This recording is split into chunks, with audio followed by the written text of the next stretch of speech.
Good morning, good afternoon, everyone. Welcome, welcome. Thank you for joining us. We'll just take a couple of seconds here and let people come in, and we'll get started momentarily.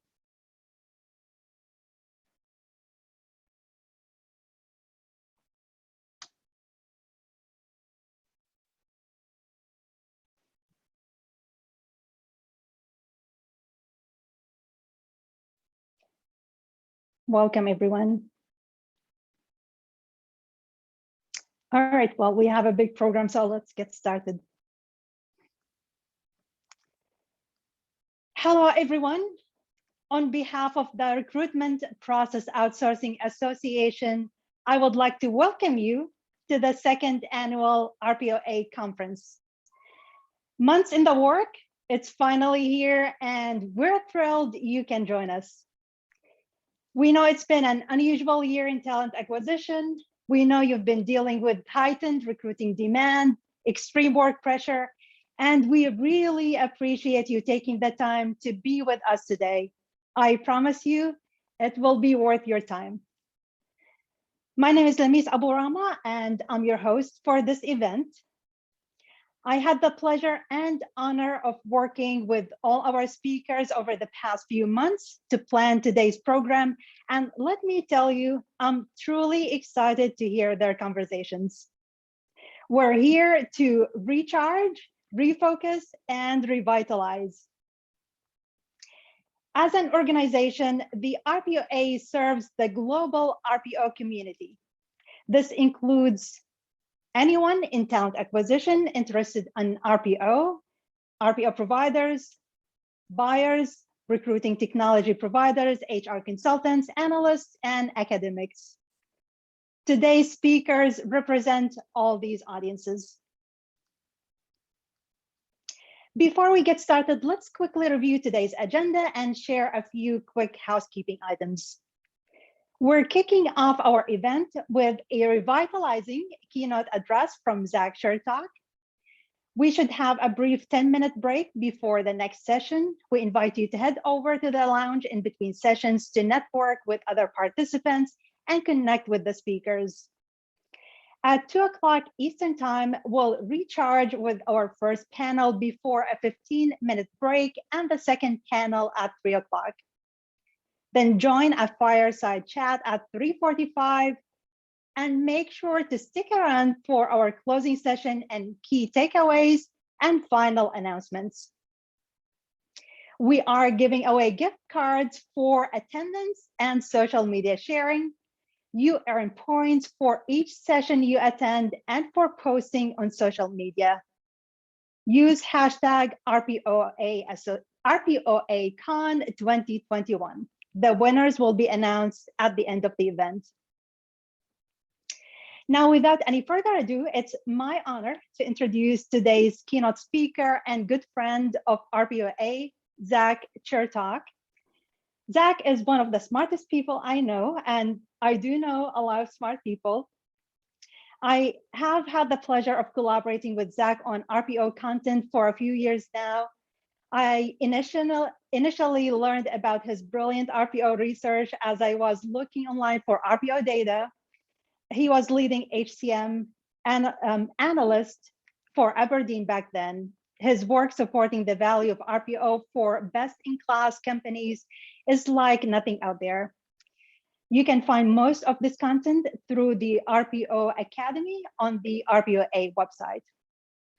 Currently, Zach works for Workforce Software and Product Marketing while maintaining his own research in behavioral economics and teaching for Columbia University's HCM program with a focus on strategic workforce planning.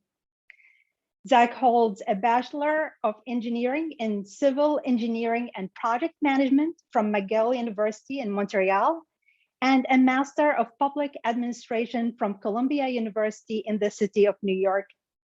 Zach, welcome to the second RPOA annual conference. We're excited to have you here. Thank you, Lamise. That's probably one of the best introductions I've had in a long time. So I greatly appreciate it. So I'm just gonna share my slides here and jump into presenter mode.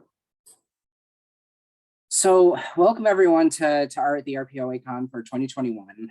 Before I jump into the session today, I just want to thank everybody for being engaged and being invested, because I've also had the pleasure of working with Lemise for quite a few years now, and having a focus on strategy and talent acquisition together is a really unique thing. So before we jump into this theme, the new old war for top talent, I want to start things off with a quick poll just to see how many of you consider today's challenges in talent acquisition to be reminiscent of those that we might have seen before the pandemic, or if it represents a completely new paradigm with new characteristics and new rules. So if we want to just push that poll out, there we go. So there we go. So the results will be telling from this poll to see if we can open up some new perspectives on talent today that will mix some history, some cause and effect, some things we might not be thinking about as we try to do our parts to help clients of all sizes and across many industries solve their talent alignment problems. So as we go through today's session, your feedback is always welcome in the comment section, and I encourage you to socialize all of today's sessions via social media with the hashtag RPOACon2021. I also encourage everybody to keep an open mind today throughout all the panels and sessions, and to engage discussions to the fullest. Conferences like these are all about perspectives. So with that in mind, my goal for today is to unpack what's gotten us to the persistent and new challenges that both define the challenges that many organizations are facing around getting the right people to the right places at the right time. So, all right, this poll was pretty interesting. And I was kind of expecting that option B would be, the dominant one, that it echoes some challenges, but there are some nuances. So let's look back for a moment at the world of talent before the pandemic hit. For some perspective, I pulled some headlines that were circulating back around 2018 to early 2020. And for those of us who were in the business of talent back then, the war for top talent was white hot as we were looking at new ways and strategies to approach hiring that would find that 100% best fit, most perfect candidate who was a culture match, had the fastest learning curve on the market, and who would be ready to go out and work out of onboarding in less than a month. What we were looking for before the pandemic were unicorn candidates. What was also defining about this period is that so much focus was put on finding candidates that not enough focus was on what was happening inside organizations to not only misalign how to source skills apart from talent, but also what the talent would need in terms of resources to succeed to the level that the organization expected.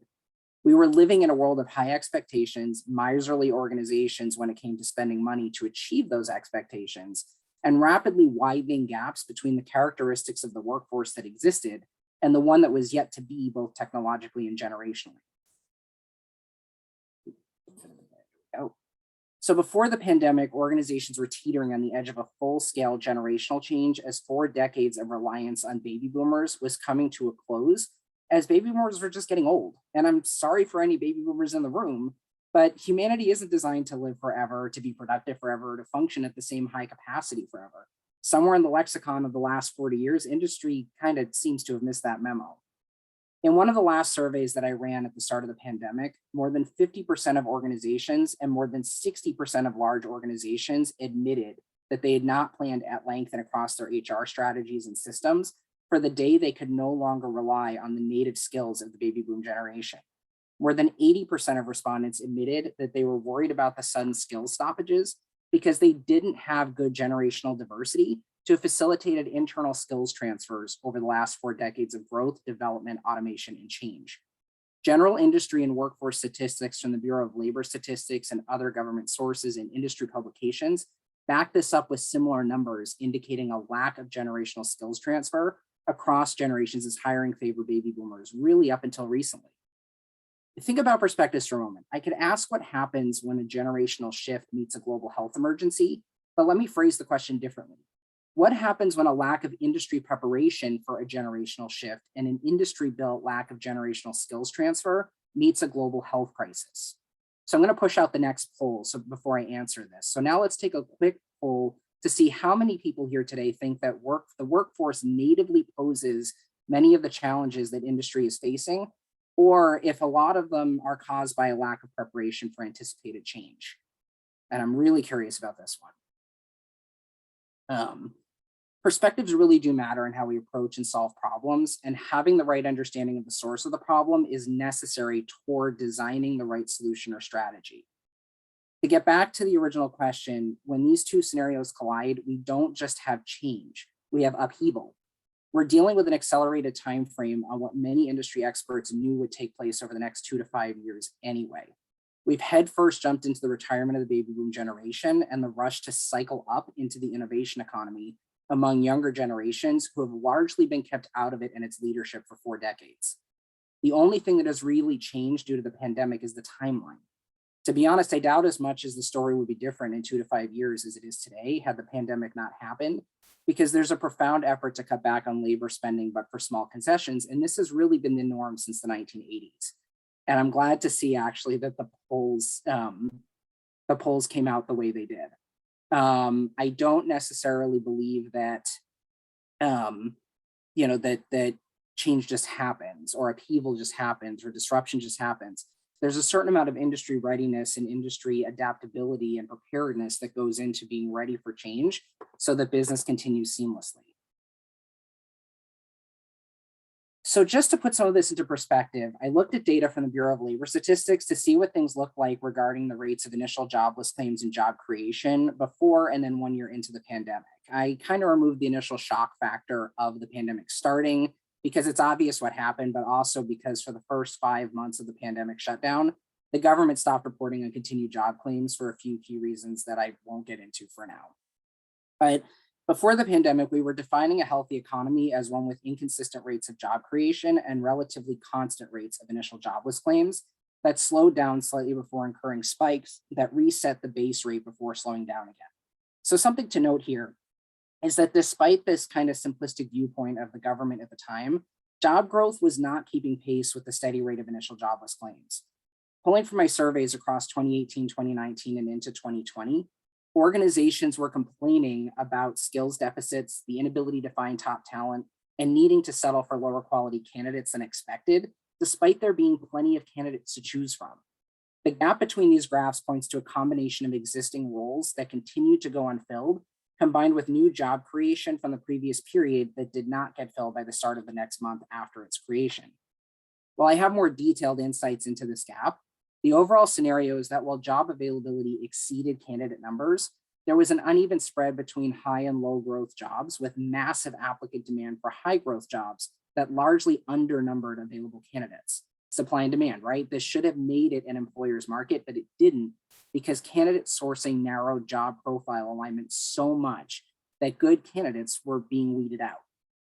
Employers found themselves fighting with other employers for small candidate pools despite the readiness of the overall market to get to work. In other words, internal misconceptions about talent available and readiness squandered the employer's market. When we get into today's graphs, or what I like to refer to as the 1 year in, because we really aren't truly post-pandemic yet, and we won't be until organizations spend on adaptability measures, we can see that the gap is still there, but it's shrinking as initial jobless claims drop. You might be wondering how this can be if so many jobs are unfilled and so many candidates are looking, but you need to keep in mind that the starting point for the initial jobless claims in this graph is October of 2020, when the vaccines first started enabling the reopening of non-essential in-person work environments. If you look at it that way, while job creation rates rose following a delay from the start of vaccination, kind of to be expected, the gap between rates closed a bit up to the beginning of 2021, but then the gap returned to being constant and exhibiting many of the same traits as before the pandemic. In fact, it's that the final closure there is a little bit wider than it was before if you look at the magnitude. The two graphs show that the mechanics of the job and labor market before and after the pandemic are more or less the same in terms of numbers and creation. The one key line that I haven't shown here is that the rate of continued unemployment 1 year in is stabilizing significantly higher than before the pandemic. As the vaccination-related business reopening took hold, both initial and continued unemployment dropped, but continued as leveling off higher than before, as noted. The significance of this, as some of you might be aware and be paying attention to, is that the baby boomer resignation is accelerating faster than expected, causing upheaval to be reintroduced for people who left the workforce, while propelling innovation economy-ready candidates who were pushed down into the services economy back out to seek work in the innovation economy. And the Washington Post actually just today released the figure for that at 3% of the workforce that's leaving jobs to seek higher paying, better advancement opportunities as a result of what they see as increased leverage. So the before and during pictures have a lot of similarities to bring this back to my title. But before I go forward, I want to take a quick poll to see who thinks that the fundamentals of change we are facing with talent today are the same, echo, or different than the challenges we were facing pre-pandemic. And this should echo a little bit of the question that we asked at the beginning, but I'm curious to see the responses.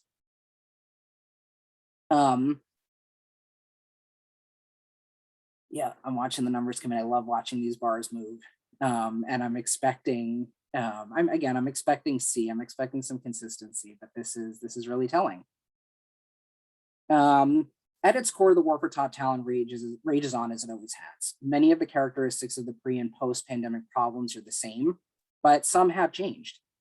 The pandemic accelerated the rate of baby boomer retirement, leading to this massive upheaval. Think about an ocean wave churning, churning water, hot water from the bottom to the surface, as cold water sinks to the bottom. Same thing's happening here in the labor market. We were having this massive upheaval that was coming whether industry liked it or not. Market mechanics point to why companies weren't ready for it, and I'll get to that in a bit. But from my perspective, the situation 1 year in largely echoes the pre-pandemic war for top talent with just some slight differences, which is what the poll showed, and I'm happy for that. What is the same is that organizations today still suffer from high expectations in role-based hiring, where they search for one hire per role. Skills-based hiring is still as far off a dream as it always was because it's not well aligned with the framing of the business plan that defines HR objectives, at least not across all industries and employers. A key reason for this is that skills that are in demand remain highly specialized due to profit-driven business plans that focus more on incremental innovation rather than true industry expansion. And I'll dive into this in a bit to show what that looks like. Another similarity is that baseline staffing and recruiting, automated sourcing, screening, and applicant tracking technologies are all programmed or solutioned to find matching candidates to role-based needs driven from within the organization with low tolerances for high skills quotients, learning curves, or supplemental abilities in place of those specific job-coded needs. Job growth, as with before the pandemic, has also been limited to a few highly specialized sectors that have experienced consolidation or integrated dependencies on large enterprises that really remove the mid-market from being the #1 source of independent talent demand. So a lack of business diversity like this in hiring means also a lack of diverse strategies for sourcing and hiring success. All of these together conspire to exacerbate the effects of a bifurcated job market, with the innovation economy representing growth and the services economy representing stagnation or decline for applicants and employees. Rote jobs numbers mean nothing when the jobs economy is split like this, and we're not really getting that deep down analysis. What is different about today is that generationally, the free ride workforce of the baby boomers is now more than 50% aged out. Automation strategies have not advanced to reflect changes in workforce characteristics.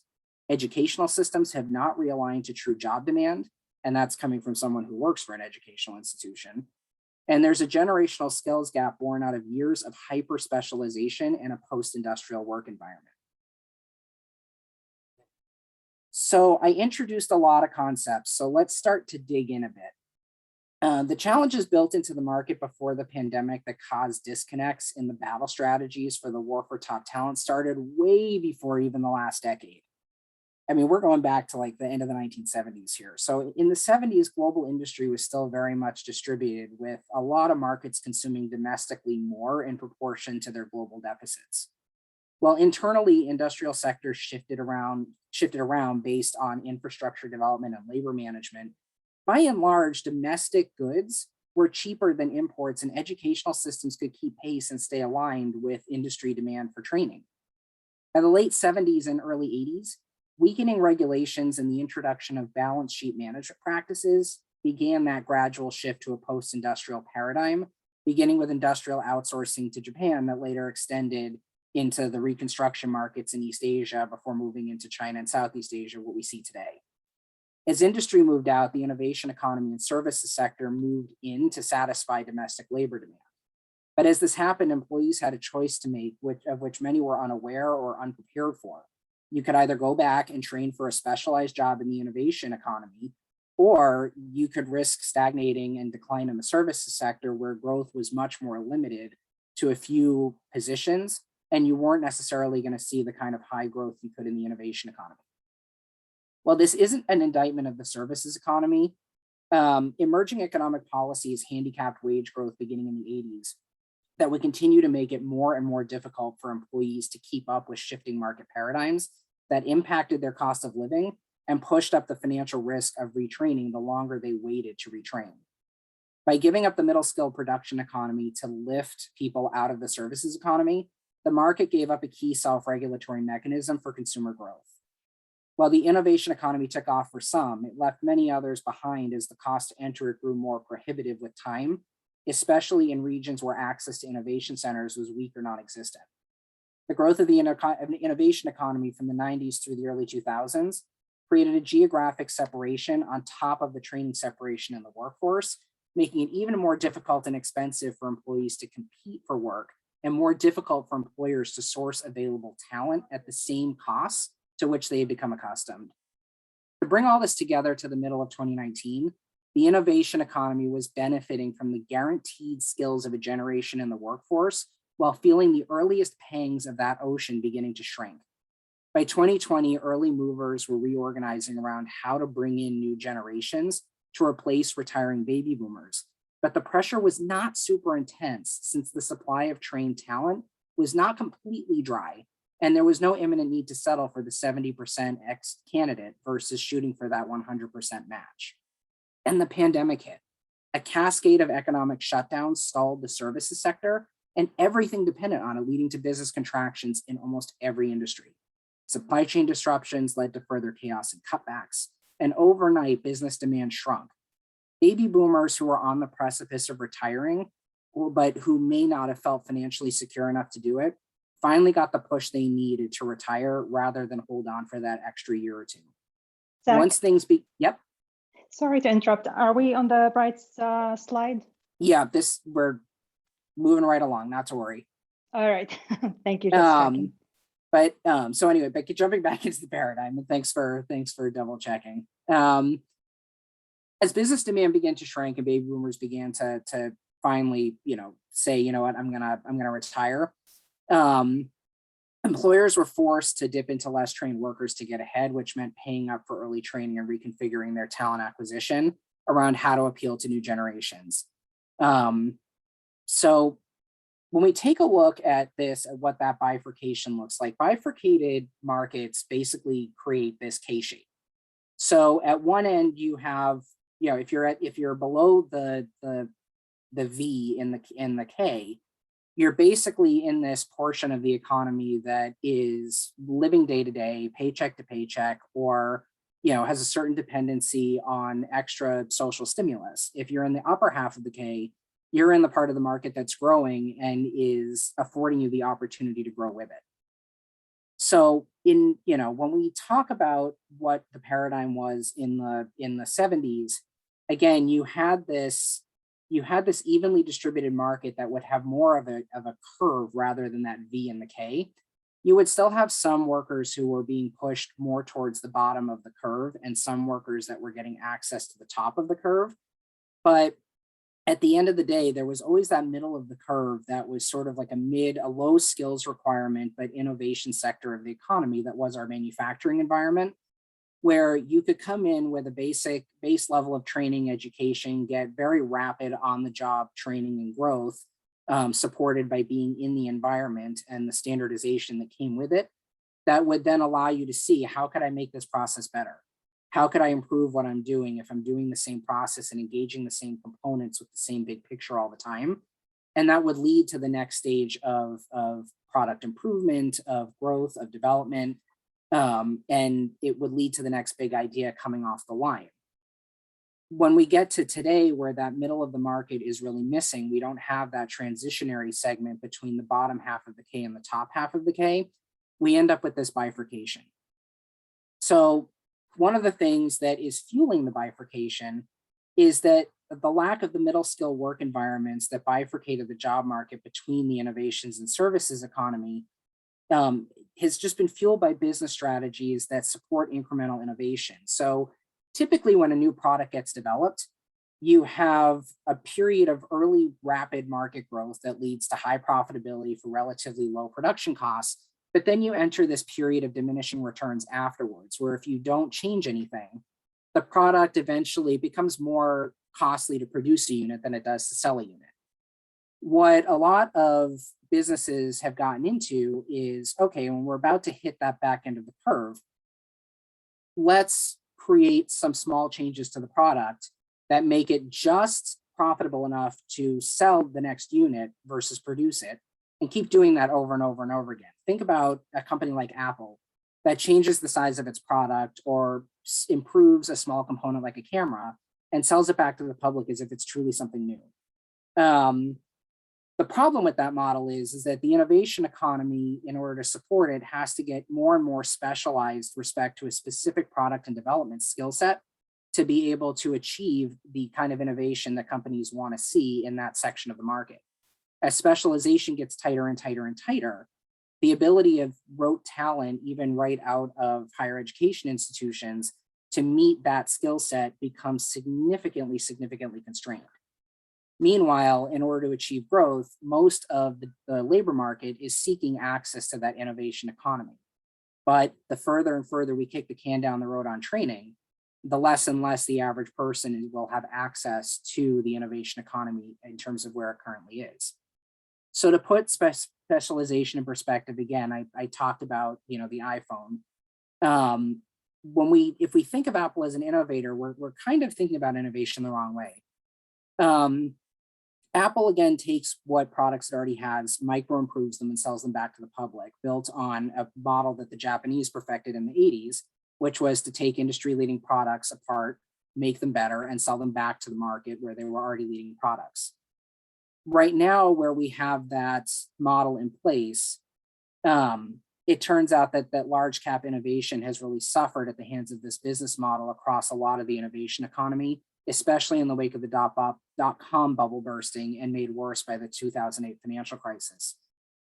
An aging corporate leadership that is financially incentivized against risk, coupled with the retention of an aging workforce despite the readiness of younger workers, has not helped improve this, since new ideas and the risks needed to achieve them are not actively being sought or embraced. In fact, according to the Congressional Research Service, while R&D spend overall and as a percent of the market grew for private businesses in the last 50 or 60 or so years, the gap that's allocated to ready-to-go development over applied research widened significantly to approach a delta of almost 30%.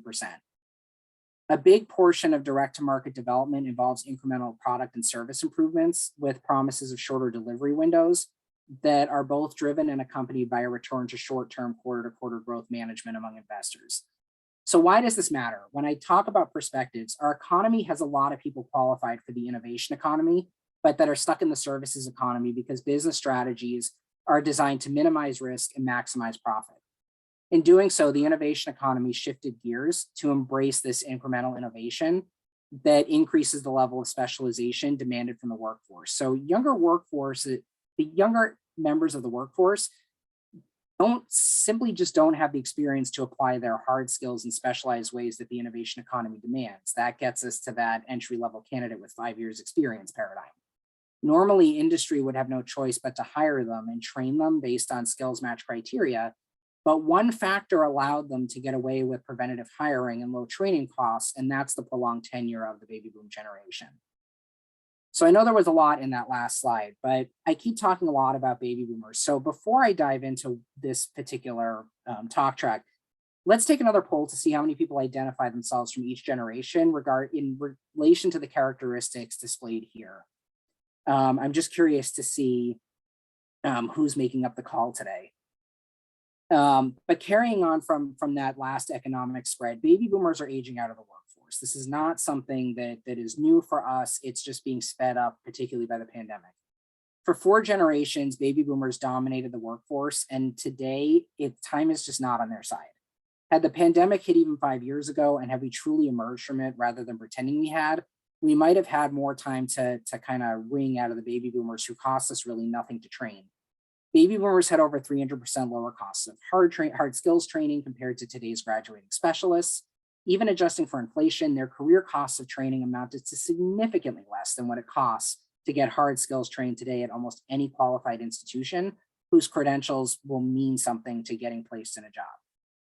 Low generational costs to the organization for training is just one of the things that made baby boomers competitive. And I'm glad to see there's a pretty good distribution of generations on the call today. Baby boomers started evolving their careers as industries began this hyper specialization and to make money on incremental returns. They proverbially grew their careers through this industry shift. Given the choice between a baby boomer who understands the inner workings of incremental change, but who might need some small technology training, and a millennial who wants to change my corporate culture, has a higher personal cost of training, and wants me to pay them starting out when I'm paying baby boomers and middle management now, even I could be persuaded to hire the baby boomer, and I come from Gen Y. The problems for this one should be easy to see, so let's start with the obvious. Everyone eventually gets old. Pre-pandemic, we talked all the time about what will happen when the baby boomers retire. Corporate infrastructure was designed for them, with the lack of internal training, tighter funding on benefits, the corporate hierarchy, all of it was designed around the prolonged tenure of the baby boomers, with costs optimized to specifically give them the bare minimum of what they needed to stay productive. Early on, the competitiveness, low training costs, and high versatility of the baby boomers kept smaller generations and emerging generations largely out of the market. Mostly just because when you're trying to quantify your workforce costs, you're going to go with the lowest cost, highest skilled option that's been the most reliable for you as long as you get access to them. During this time, many younger generations who hadn't gotten access to the innovation economy moved back in with family to reduce costs, took lower paying jobs, but somehow or another tried to lower their living costs to make themselves more competitive, even if they didn't necessarily know that's why they were doing it. Lower living costs made them more competitive in the short term by enabling them to reduce their cost of accepting a job. As baby boomer retirement picked up, organizations needed to reclaim talent that had moved away from innovation centers, and low-cost entrants sought higher wages or shortened their tenure to job hop up in salary, leaving large gaps in the workforce as they sought to catch up to their peers. Some employers tried to bypass portions of the millennials by appealing to Generation Z, but came up against a few challenges. Gen X, Gen Y, and millennials needed to be trained, but baby boomers were retiring, and the training infrastructure had been dismantled to cut costs because baby boomers largely came ready out of the box. Gen Z also posed cultural demands and challenges that created another economic challenge for organizations. In the end, companies either had to pay more for talent, change their culture, invest in learning and development, or some combination of all three. So why does the generational factor matter? Scaling down generations over time is crucial to building a transitional workforce where vital internal and technical skills transfer down the generations with time. The longer we stuck with one generation, the more geographically dispersed successive generations and their skill sets also got. So when we talk about that geography, generational economic pressures have a real impact on geography that now no longer mirrors employment geography. The rise in disparity between the services economy and the innovation economy created a very unusual dynamic geographical situation. Regions close to water are thriving, while those close to land are drying up. The base logic of this makes sense if we know the history of the regions, but I won't need to get into that for this. But why does the geographical factor matter? Innovation institutions favor regions with diverse economies, diverse access to resources, domestic and international, and diverse audiences. They like to position themselves at the center of ideation big bangs, where everything bounces off of everything until the particles of ideas stick and form the next big thing. Ideation clouds are often surrounded by financial incubators and venture capital that over time scales up into private equity partnerships or results in companies going public. The long story short, money stays where goods and services flow, and when the flow dries up, so does the money. Institutional concentrations created a geographic magnet effect, especially as the gap between innovation and services economies grew. As production-heavy regions failed to modernize and transition, as foreign capital outflows that favored cheap labor markets took hold, jobs migrated to innovation centers, taking the local innovation talent with it and leaving production labor behind to sink into the services half of the K. Geographically, the rising disparity between the services economy and the innovation economy favored regions with high academic concentrations and government investment with research partnerships. Again, this should sound familiar. Certain states and regions benefited while others didn't, and regions that once made up the production part of the K saw their economies dry up. The pandemic introduced something very interesting, though, where remote work in the innovation economy allowed for talent to basically seek these lower cost of living environments that were largely sources of low cost living for the services workers. So where on the one hand, before the pandemic, you had talent gravitating to where the innovation centers were, driving up costs of living and driving up salaries in these magnet locations, you now have a redistribution of that workforce driving up the overall national cost of living for employees both in the services and the innovation sectors. And once again, we get into this discussion of how do you balance the cost of talent when the cost of living that typically drives that salary is dropping for wherever you can source that talent. So we have the disconnects and disparities in the geographical distribution are causing high growth job creation around coastal and urban centers to spread across the country, while still having concentrated, concentrated areas of services employees that are now getting pushed further and further down into the services economy as wages continue to stagnate. So initially immigration out of the Rust Belt, with some folks seeking cheaper living with more stable low-end employment, meant that you had a migration to the South in the services sector and a migration to the North in the innovation economy. Mass migration in the innovation economies toward the Midwest, Northeast, and West caused spikes in regional costs of living. And now you have this net spiking again in tier 2 regions, where the innovation economy hadn't been robust, but remote work is allowing those employees to migrate into those environments. So geographic disparities expose the inequities within generations just by looking at who chased the innovation economy, who stayed put, and who chased an optimized cost of living in the services economy, but in regions with potentially lower living standards, with less support for public institutions and with smaller social safety nets. As the migration took place, more people in the services economy were pushed into geographies that limited upward mobility. So as the innovation economy tried to move into there, it became difficult to source talent there. Generationally, the economic bifurcation picked up, and its impact on geographical readiness of talent also pushed the next generations further from innovation demand centers, the longer those generations had to wait to get hired.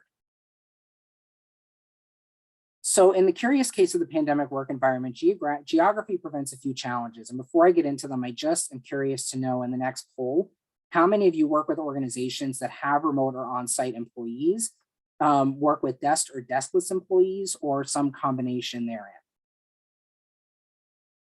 So the world of work 1 year into the pandemic has changed what the meaning of talent geography is, depending on the nature of your organization. Employers who require on-site employees are still facing geographical work disparities between where they need talent to be and where it currently is. Talent is unevenly distributed geographically and not evenly represented across generations in all desired work environments.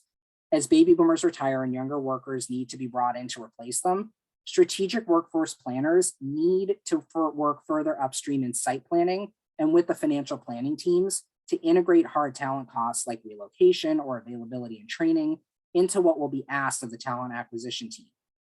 And this is actually kind of the distribution I was expecting to see in the answer to this particular poll. So this is pretty good. For companies that can accommodate remote work, while COVID has some people on edge about returning to the workplace, life adjustments and the higher cost of living associated, especially with families for return to work policies, has many employees pushing back. Again, we see this in the statistics all the time. The removal of geographic dependencies is also opening the door to wider searchable talent areas while allowing larger pools of talent to consider themselves geographically eligible for a role. It sounds like there's no downside here, but there is. Traditional hiring methodologies and strategic workforce planning processes are not designed for large pool planning and hiring. Even though technology has made it possible to process hundreds of thousands of applicants with minimal added labor costs, we have a few factors to consider. First, organizational scale may mean that these tools are severely limited putting the burden on people to find the needle in a much larger haystack. Second, even small scale in-office requirements mean that travel costs need to be considered in the cost of a potential hire. Third, a larger candidate pool means more applications to sift through to find the ideal match, even with automation. Fourth, job-based and role-based hiring will continue to slow down the process by focusing on a perfect one-to-one employee-to-job match. Fifth, large pool competition for talent requires much more agile decision-making than is possible for most current organizations. And sixth, large pool talent acquisition reignites the push for national wage comparisons that are not based solely on a geographically local cost of living. That last bullet, number 6, is a really big issue. The magnetic migratory effect of the innovation economy makes specialized talent very expensive. It is important to note that higher costs of living remove the guarantee of higher net earnings as a result of higher gross wages for these workers.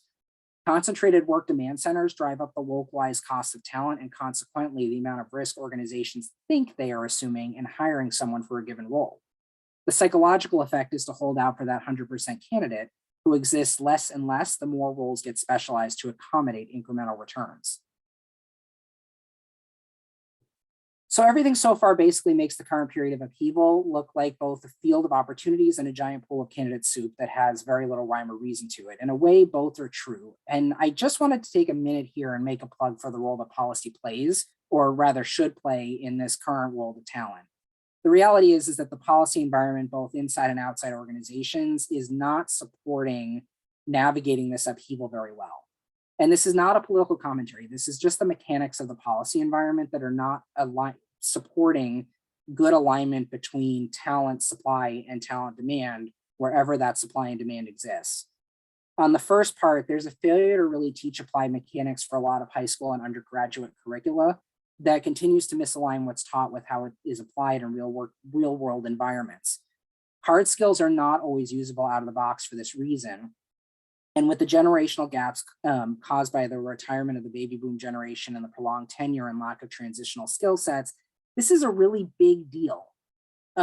Organizations need to make a harder effort to partner with educational systems and educational institutions to promote a more real picture of what the innovation economy and the work demands within it look like, to start to have an impact on how curriculum changes to meet those demands. And it's not about specific companies getting their own way. It's really about just giving an accurate picture on what are people really going to face when they get out there. Can we make high school degrees usable? Can we make, undergraduate degrees across the board more usable to create better cost comparisons and less title proficiency? Government policies have also become overrun with too many special interests that narrow the field on how well those policies can be applied. Turns out panacea policies that serve in terms of things like social safety nets are really useful towards standardizing what employers can expect in their cost of talent, in their cost of hiring, and their cost of training. And for too long, we've really gone without those policies as organizations focused on eliminating intervention rather than embracing and being a part of it. So as part of a successful TA partnership, part of the strategy needs to be taking a long, hard look at the company's internal value approach to talent and realigning it with the kind of institutions that supply talent to plug them back together again. All of the factors that I've talked about, geographical, generational, economical, policy, they all interact in these periods of upheaval to create this kind of out of control effect that creates bottlenecks everywhere in hiring. And I think that's probably a pain point most everybody here is feeling.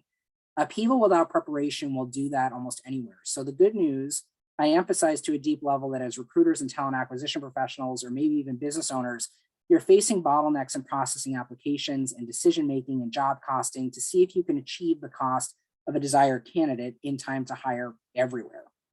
I'll emphasize this once, traditional hiring cannot work during times of upheaval.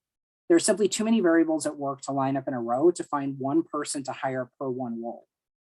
Traditional hiring is rigid, focused on that one-to-one match, is not always terribly future-oriented, and constantly shifts the responsibility for improving metrics like time to hire to the talent acquisition team, with little to no financial accountability for what it takes to hire an army of recruiters to see improvement truly happening. I'm sure many are aware of the bottlenecks between thousands of applicants flooding significantly fewer talent pipelines across widening geographies for any given role and the start and stop opening or closure or worse, shifting of roles as the pandemic ebbs and flows and companies try to adapt with shorter and shorter preparation times. The challenges of market upheaval after decades of squeezing incremental returns out of the same old models and people are leading to a massive squeeze on both talent and the employers that hire them. On the one hand, employers are being told by risk-averse leadership teams to at once open hiring and then minutes later close it because business winds change direction. We're a market that has no stomach for risk or uncertainty anymore, and for years, that stomach ache has been passed down to the workforce. Now we're coming to terms with it as organizations in any given industry at any given time are uncertain of how uncontrollable change will hit them. The average organization had a knee-jerk reaction to the pandemic and immediately cut costs to reflect revenue losses instead of spreading out the burden of enduring as an organization. When things loosened up and at least we knew what we were facing, the mad dash to replace the talent that was let go started. Coupled with that was the mad piranha-like frenzy of qualified workers stuck in the services economy or pushed out of the workforce to join the ranks of those that were at risk of being laid off or who hadn't seen personal growth in the innovation economy to grab at those emerging jobs. In a nutshell, applicant tracking systems are overwhelmed, job descriptions are too tight or outdated to reflect the real currency of jobs, job match criteria has too low a tolerance, and talent acquisition teams tighten job screening excessively, weeding out otherwise qualified candidates. So what do we do about this? What are our alternatives? And I'm speaking to a room of RPO professionals, so I'm going to build up hopefully every one of you right now, but also ask you to rise to the challenge. You are all industry experts. You know some, most, or all of what I've just talked about through data, stories, narratives, whatever you want to call it. There's a lot of sympathy for this talk track about bottlenecks.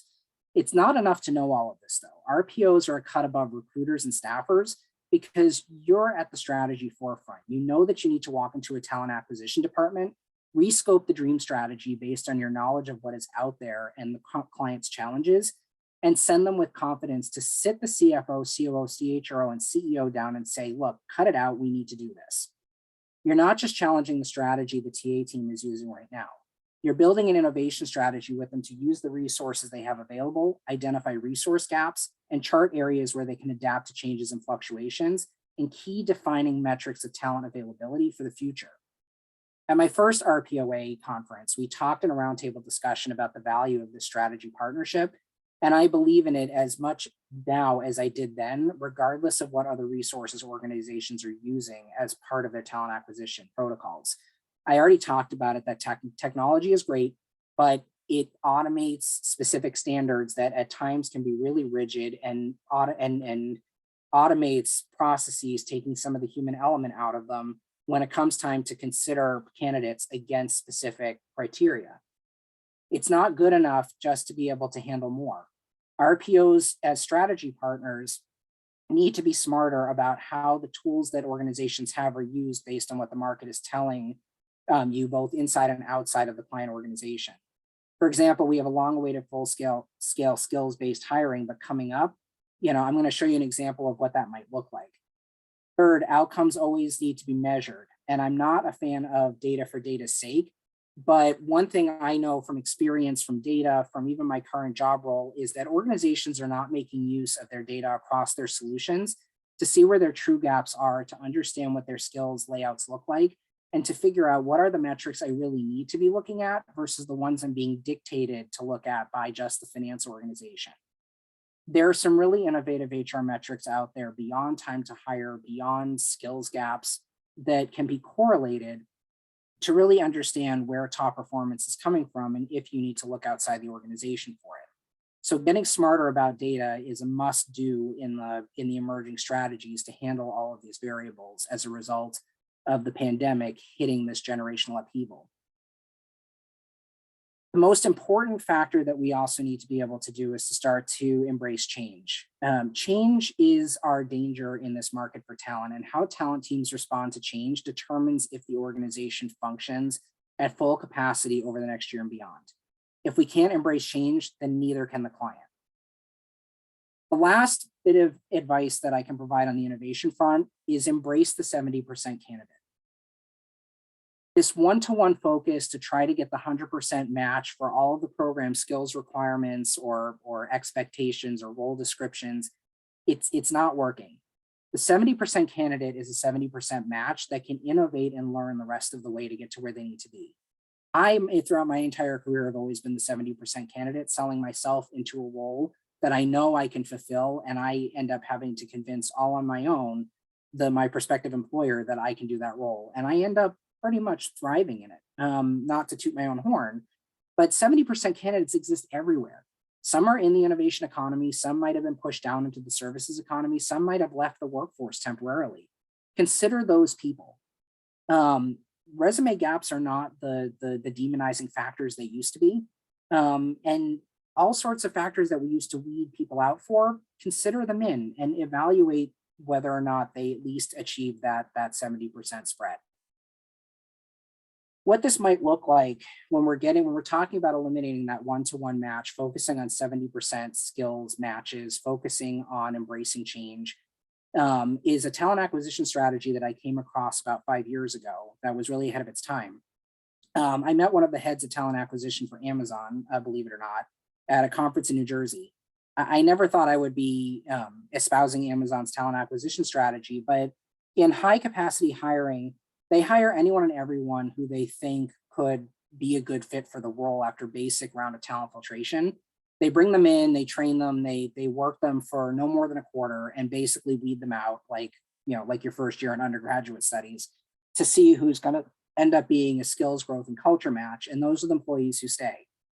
While high capacity hiring techniques aren't necessarily great for all innovation economy roles versus high capacity hiring, these types of pools can be applied to innovation economy positions where you might have 3 available headcounts, say for a marketing ops position, but you know that the organization also has 2 roles open in their DevOps or in the marketing DevOps positions.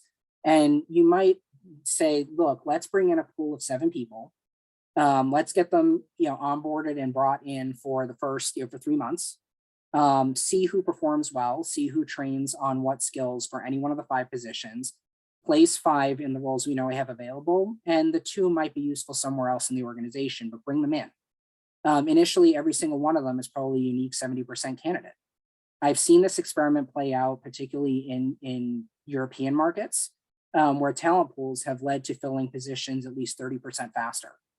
And more importantly, the candidates that come end up staying longer than the candidates than the employees that they hired with that one-to-one match. So this session was designed to challenge your way of thinking, open your mind to new perspectives, consider the causality behind challenges that are being faced in the market. I've gone over the economic underpinnings that separated talent readiness from availability. I've talked about economic factors, geographic factors, generational factors, and policy factors that all create our biggest challenges in getting the right talent to the right place. All these factors are designed, again, to give you new perspective because we're facing essentially a lot of the same structural challenges as before with a very accelerated timeline spurring workforce upheaval. Companies have the resources to fix this problem, but it will take strategic recalibration made much easier with an RPO partner, and I stand by that. To meet the needs of the workforce to go to work and do what they should have been doing for the last 40 years, sharing the cost of talent investment with the available workforce is going to be a must to start paying out to bring people in, weed the good candidates out, retain them, focus on them, train them, grow them, and build them back into the functional organizations we all know that clients are looking to see. As you prepare for your next session, Overcoming Friction in Today's Talent Market, I hope that I provided you some hope, some optimism, and above all else, some perspective for your day ahead. And I want to thank you for staying with me through the session, and particularly through those polls. They were really enlightening. So Lamise, I'm going to hand it back to you. If you're still on. Right. Well, thank you so much, Zach, for your great presentation. There is another session that is beginning shortly, so please head to the Network Lounge and join us for the next session at 2 p.m. Eastern Time. Thank you so much, Zach, and have a great day, everyone. Bye.